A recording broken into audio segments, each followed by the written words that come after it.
Welcome to Uspire's webinar on digital activation. Today is designed to stimulate you with some fresh thinking and perspectives on how you might seek to transform your organization. I'm Chester Robinson, I'm Director of Consulting, and I'll be hosting you over the next 25 minutes. And we'd love to hear from you. If you've got questions that you want to ask the panelists as we go through the next 25 minutes, please use the chat facility on the webinar and we'll seek to get back to you or answer those questions as we go. So who do we have online today for you? Karel, please could you just introduce yourself and tell us a little bit about yourself? So thank you, Chester. My name is Karel Demeester. I'm based in Belgium. Hello, everyone. So I'm running a small consultancy company called KRL Associates. And our job is to help sales and marketing leaders from strategy to scale to drive sustainable growth through digital innovation. We do that by looking for the sweet spot between the business, the customer, and the technology track, understanding inside out where the business wants to go based on their unique value proposition, understanding outside in who's the customer and what are the moments of truth in their customer journey, and then finally understanding what digital solutions might have most impact and should be prioritized to drive sustainable growth. So just before I started my own consulting company, beginning of last year, I was Digital Sales and Marketing Director at Coca-Cola European Partners. And I've been working in the Coke system for 11 years in different sales and marketing roles. But today I'm advising customers in multiple industries like DIY, publishing, FMCG, pharmacy. And independent of the sector, I do see a lot of parallels, independent of the size of the company, multinational, smaller businesses, B2C, B2B. I think in the digital area, there are common challenges, which I'm looking forward to discuss with you guys. Great, thanks, Karel. Much appreciated. James, over to you. Quick couple of sentences on yourself, 5x5, and what you're going to cover today.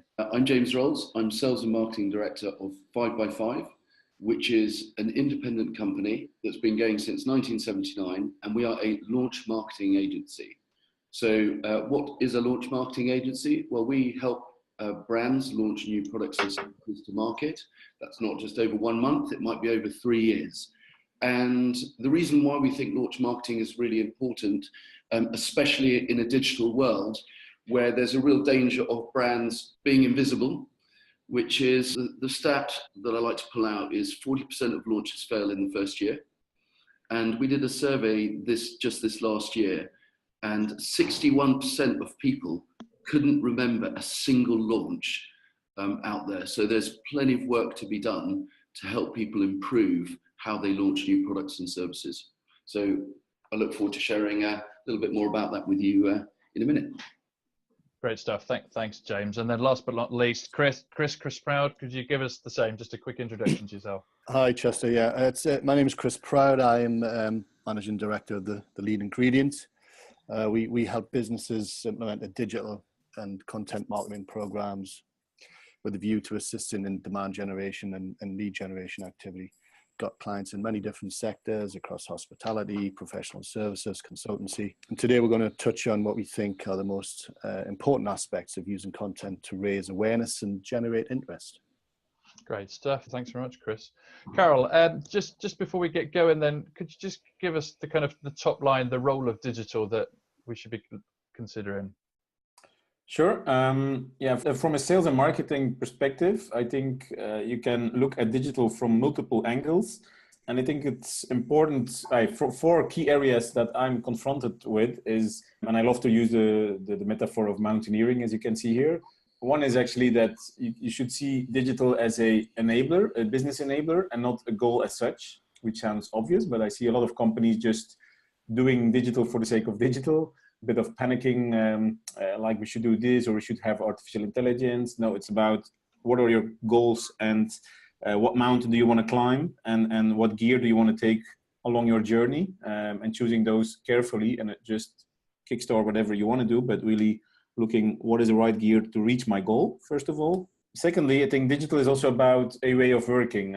Think about thinking big, starting small, really agile, and starting from minimum viable product. So there it's about doing stuff, trialing stuff, and correcting. And then thirdly, I see digital, I like to see it as a bridge. If digital allows you to be really customer-centric and gives you the tools to be customer-centric along the customer journey and bridge any gaps that don't give the optimal experience. But that also means making a bridge between marketing and sales, making a bridge between supplier and retailer to really make sure that end customer has that optimal experience. Yeah. Key there is to track and optimize and make those bridges constantly as we go. And then finally, I think it's really important to see digital not as an expertise in isolation. Also from my experience, often you hear now companies, we need a digital team, we need digital experts. Yeah, those guys can be your guide on your digital expedition. But it's important that the whole organization is along and it's not in isolation. And it's about a multifunctional team. And it's about, with that team, making steps, celebrating successes, but also embracing failures. Karel, just in terms of, from your viewpoint, what are the most important things organizations should have on their kind of digital activation to-do list then? Well, I think to come with the strongest digital solutions and activations, I like to look for the sweet spot between 3 key tracks. And it's all about, what's best for your business, what's best for your customer, and what are then the best digital solutions. So as I said, in terms of the business track, it's about, what is your goal and how can we use digital as an enabler and not vice versa. But then, of course, it's important to really hear the voice of the customer and bring the customer into your solutions. Who are they?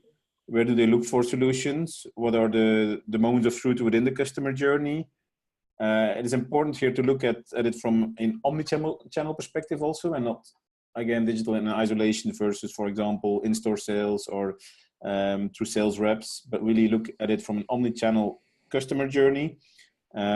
And then look at what are the most important touch points and where are the gaps we can define, so we can list the best digital solutions based on those gaps. And this way we can build that seamless experience. But then the third track comes in, which is the technology track, the digital/technology track, where it is all about, okay, we now have those IDs, which ID, which activation we do believe from our goals perspective and from our customer's perspective will have the strongest impact. And how can we choose that versus the feasibility, the complexity from a development perspective, from a legal perspective, from an organization perspective, so we can identify the quick wins versus more sustainable, longer builds. And key in that area is also not trying to do everything yourself, but looking for partners. Could be third-party agencies, but could also be your customer or your supplier, because they have their expertise, they have their own digital assets. For example, one might be strong in social media, the other one might have a strong customer database, and how can you bring those together and matching that for stronger impact. And this process of the 3 tracks, business, customer, technology, is just not a one-stop solution. It's constantly repeating itself to find the best digital activations and optimizing those. So that's great. I love the sweet spot analogy, and I know I think Chris will come back to talking about sweet spot potentially from a slightly different angle in due course. James, if I might just bring you in here, in terms of just thinking about activation and launching activation of new products, what are the kind of the key ingredients that we need to be thinking about when launching goods and services? My first bit of advice when it comes to launch, and this is something that I would suggest that people go away and have a look up, which is the legendary David Bernstein actually made a video in the 1960s called Risk and Responsibility. And all of the messages that he put out that many years ago still resonate today, according to Keith Weed, which is there's a real danger of brands being invisible, especially in digital with so many channels available. And so there are 4 things that are really important, and I can go into a little bit more detail. But firstly, from when you're launching a new brand, I can't stress enough how the strength and clarity of your message is really important in providing a fresh perspective on a particular topic area.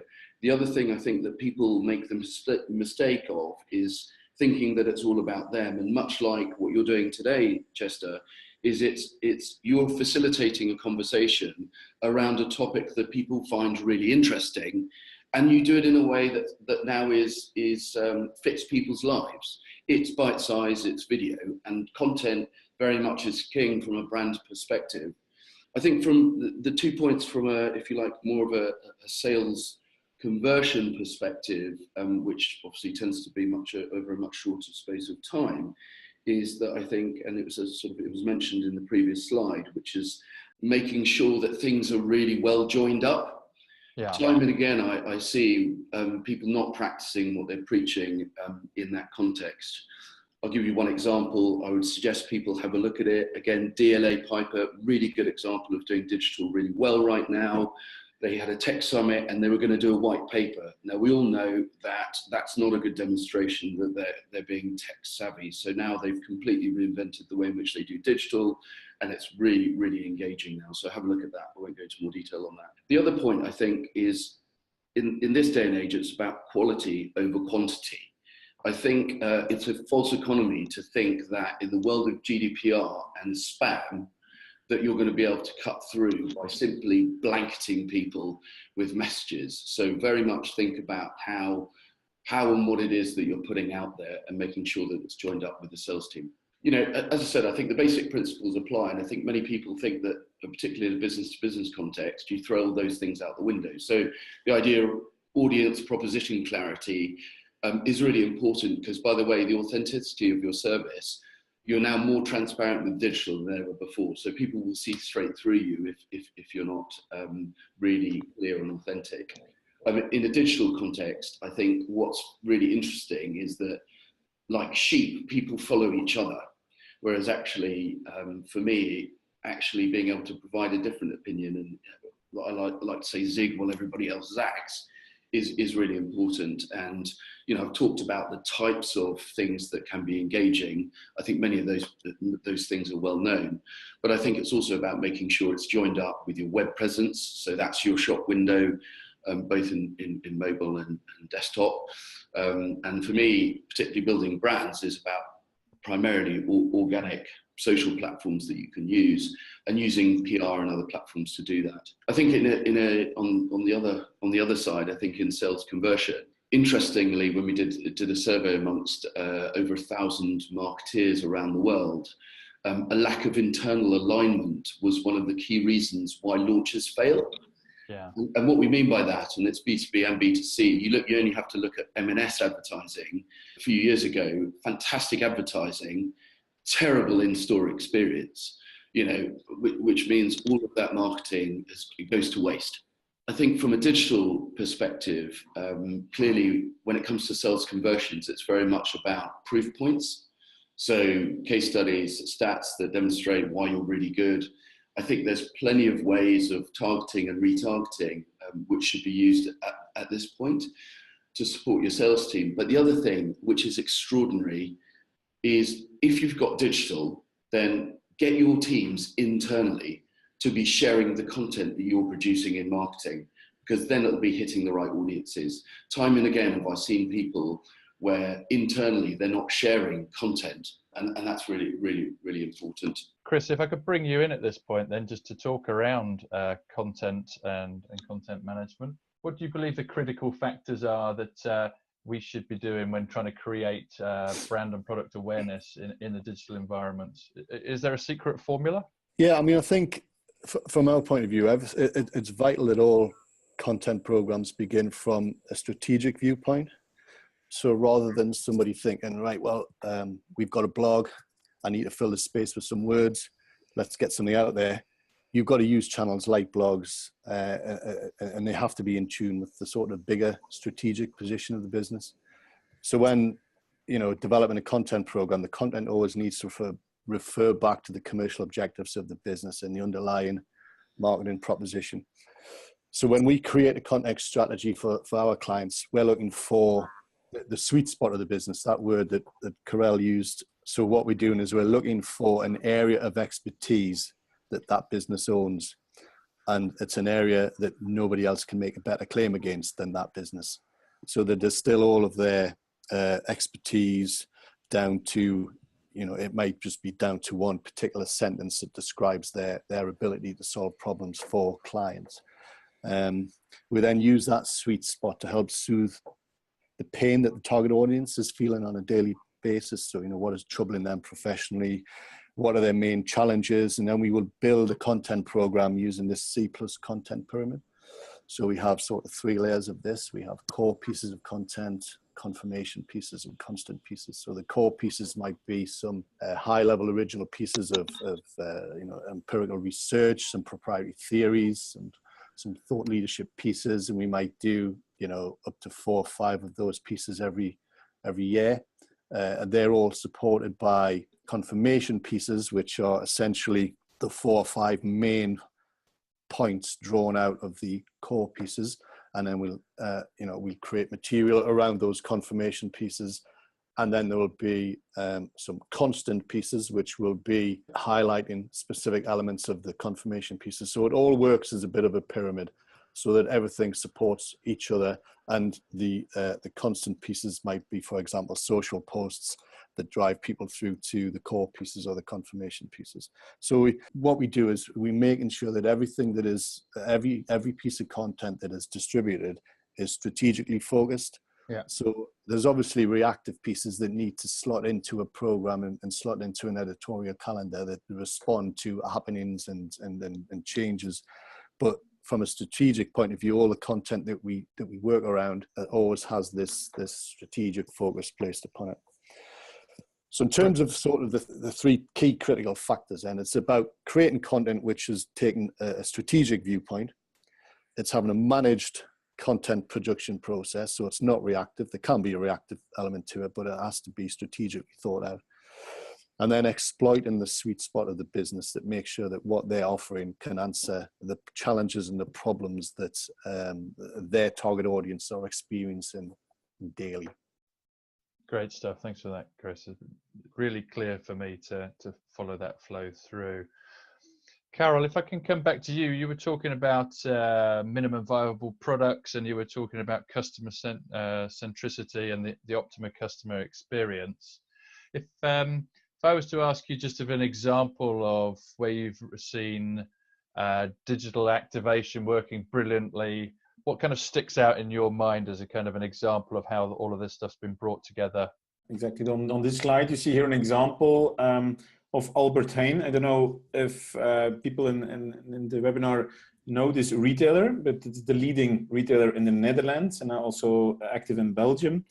They are part of the Ahold Delhaize group and also own bol.com, which is the competitor for the Benelux of Amazon. It's the #1 online retailer, which means they have expertise both in traditional retail and new online retail.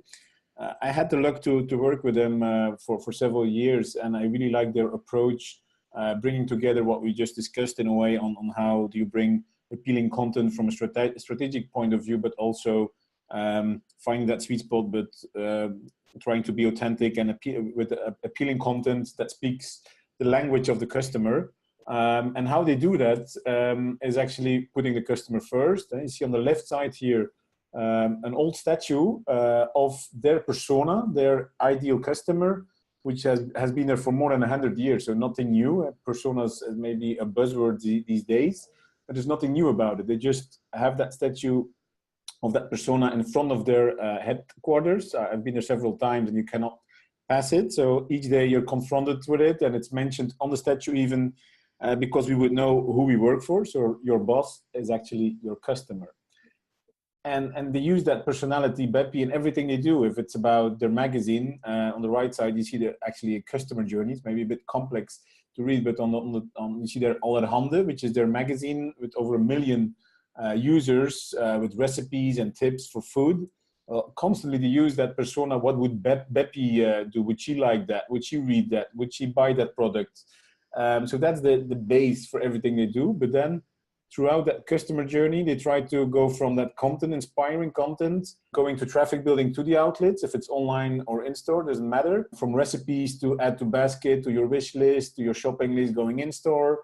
And then facilitating, constantly adding new assets that facilitate that shopper journey up to creating routines. And one of the latest innovations they launched was just their bonus card, their loyalty card, which now you can use simply to tap into the outlets the price label, and it's added to your basket, and you just could walk out, a bit like Amazon Go, but here it's attached to their loyalty card.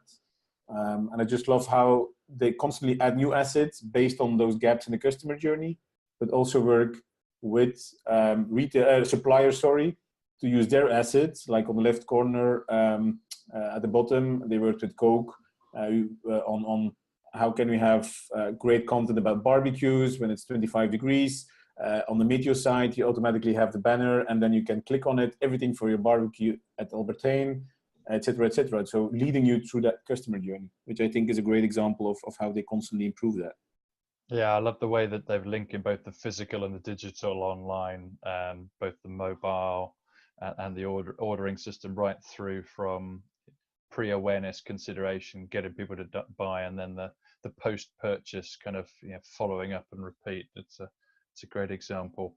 James, top 3 tips for people to consider in digital activation, and then Chris, top 3 from you. The first point, and I think it's run throughout the presentation today, which is content is absolutely key. So spend a lot of time thinking about what good content looks like, make it distinctive and interesting. So I think being distinctive in digital is absolutely critical to your success, and obviously making sure it's strategically aligned to what you're doing as a business, really important. I think the second thing, quality over quantity is absolutely key. Middlemen is a bit of a false economy. And then internal alignment, making sure that everybody's on the same page, again, is critical to success. Thanks for that, James. Chris? It's really just a sort of repeat of what I said earlier, is that, content has to be created from a strategic viewpoint always. There has to be a managed content production process, so that, there is an editorial calendar, for example, in place, and everybody knows what they're building towards to try and drive traffic ultimately to the high level core pieces, and then exploit that sweet spot. Lovely stuff. Thanks very much, both. Karel, final 3 top priorities and suggestions you would put forward for people, and then we'll sign off. Start from your customer with your content. Think about how that fits with your strategy, secondly, and looking for the sweet spot there. And then thirdly, look for the right partners. I think that's really key, being your customer or your suppliers, to have a stronger impact. Great stuff. Well, look, really appreciate that. Appreciate everybody dialing in. My name's Chester Robinson. Contact details are here, and we'll look forward to speaking with you all sometime soon. And for now, it's goodbye from me and goodbye from the panelists.